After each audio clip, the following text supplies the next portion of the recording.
Welcome. Today I'm gonna do a video entitled The Israelites, God's Chosen People. This is the first real video, first book. Enjoy. Please subscribe, like the video, and share. Thank you. It cannot be denied that both good and evil exist in the world, and that people are either good or bad depending on their upbringings, ethics, values, and moral behavior. This chapter shows a struggle between the forces of good and evil, and leaves up to the individual the choice to associate with one or the other. Firstly, I try to explain the reason behind God's association with Israel, and why the Israelites are known as God's chosen people. This is accomplished by an overall introduction to the Holy Bible. If we are able to recall, there exist two major theories which attempt to explain our existence on Earth, the formation of our solar system, etc. The first of these theories is the Big Bang theory, which views our existence as a result of an enormous explosion in space. Life is said to have developed and evolved from single-celled bacteria, which were left behind by the explosion. The second theory claims that life was created by a higher power, a supreme being, or a creator. This view is consistent with the theory of creativity, which the Bible promotes. The Bible itself is comprised of two major divisions, the Old Testament and the New Testament. The Old Testament tells us about God's perfect creation, His commandments, the Israelites and their journey to the Promised Land, etc. The Old Testament talks about everything prior to the birth of Jesus Christ, God's only Son, who was the embodied God. The New Testament, on the other hand, begins with the story of Jesus Christ, His life, His teachings, His miracles, His suffering, and death on the cross. It is written by Christ's apostles, His students. The New Testament continues with a series of books on how to live a godly life, explains various scenarios of everyday living, and predicts the inevitable end of the world. According to the Old Testament, God is the life giver who carefully creates each individual after having planned their lives prior to their birth. It is stated in Genesis 1 that God created human beings in His own image, and He would consider it ideal if everybody chose to follow His ways, to live according to His plan. As nature has it, unfortunately, every person is born into a sinful world, and none is righteous. In fact, Satan, who works through an army of demons, is a temporary ruler of this world and is said to be completely evil. Satan's plan is to direct people's attention away from God and to destroy all that God had so perfectly created. The Bible teaches us, Genesis 1, that God made people to be like Him, to rule over His creation and all the creatures of the world. He accomplished this by planting a garden in Eden, full of perfectly planted trees, producing many varieties of beautiful and delicious fruit. God created the world's first man, whose name was Adam, from the dust of the ground and gave him life. God saw, however, that it was not good for the man to be alone, so He caused Adam to fall into a deep sleep and took one of Adam's ribs. From Adam's rib, God created Eve, the first woman on earth. Adam and Eve knew no evil, and God permitted them to eat freely from any of the trees that grew in the Garden of Eden, all except one. God forbid that they eat from the tree of knowledge at the center of the garden, for they would come to know everything and be too much like God was. Unfortunately, the serpent, Satan, tricked them into eating some of its fruit. This action brought sin into the world. From the very beginning, God hated the actions of Satan and his evil ways. Moreover, he detested Satan's attacks on the once perfect world which he created and admired, and on the influence Satan had over the lives of so many people, some of whom lived for hundreds of years. As the world's population began to rapidly expand, Genesis 6, God's Spirit saw that the overwhelming majority of the world's people were prone to evil and were unwilling to listen to His commands. For this reason, God decided that He would never again deal with any human for longer than 120 years.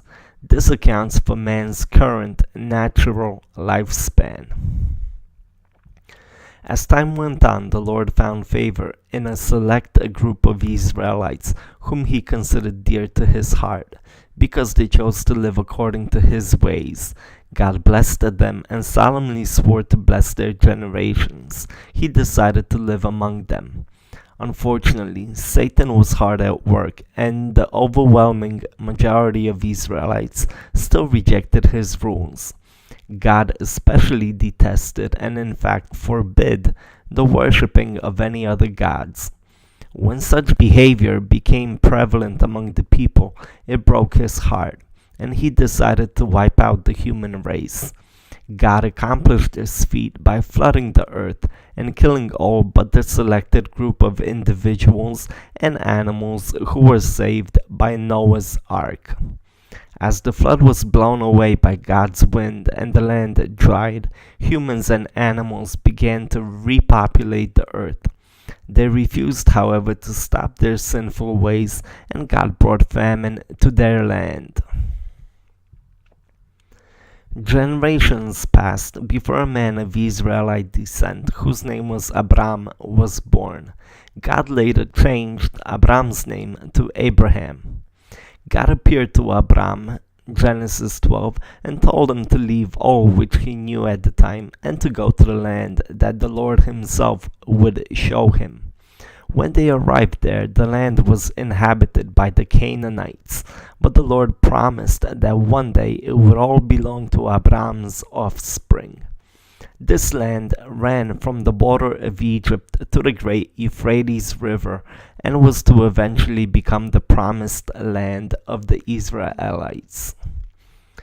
At the time, there was a famine in the land where Abraham resided, so he and his wife decided to go to Egypt, where his brother Joseph lived and was well respected by the people.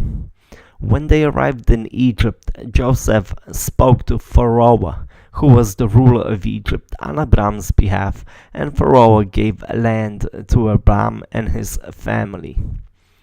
This land was called Goshen, and was the place where they could now live and settle. As the years went by, Abram and his family began to prosper in the land of Goshen.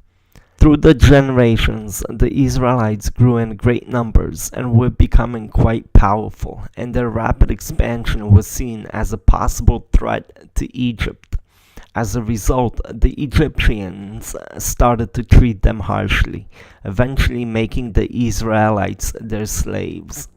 For this reason, God decided to lead the Israelites out of Egypt and into their promised land, the land He promised to Abram and his ancestors. This mission began with Moses, a man of God, who was to be Israel's leader in this journey. God blessed a select group of individuals along the way of the exodus from Egypt who honored and obeyed Him and His commandments. Unfortunately, sin was spreading among the masses, and the Israelites remained stubborn. As Moses proceeded to lead the Israelites out of Egypt, God showed His mighty power through a series of miracles for the Israelites and a series of plagues against Pharaoh. In due time, God presented the Israelites with the 10 Commandments, or a set table of rules by which to live, and Israel accepted the Lord's covenant or agreement. Afterwards, plans for the Lord's tabernacle which was God's residence and place of worship, were made, and the tabernacle was eventually constructed, along with garments for the priests and instructions on offering to the Lord.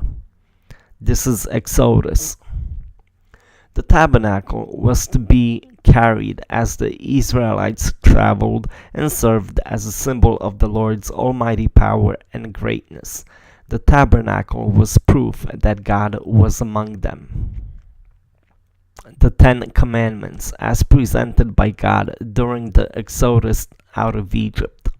I am the Lord your God, who rescued you from slavery in Egypt. Do not worship any other gods beside me.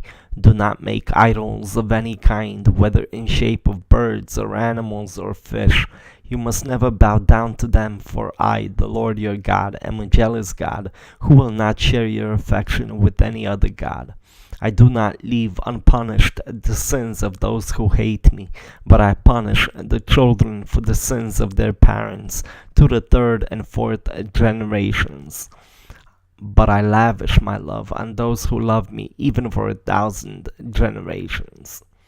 Do not misuse the name of the Lord your God. The Lord will not let you go unpunished if you misuse his name.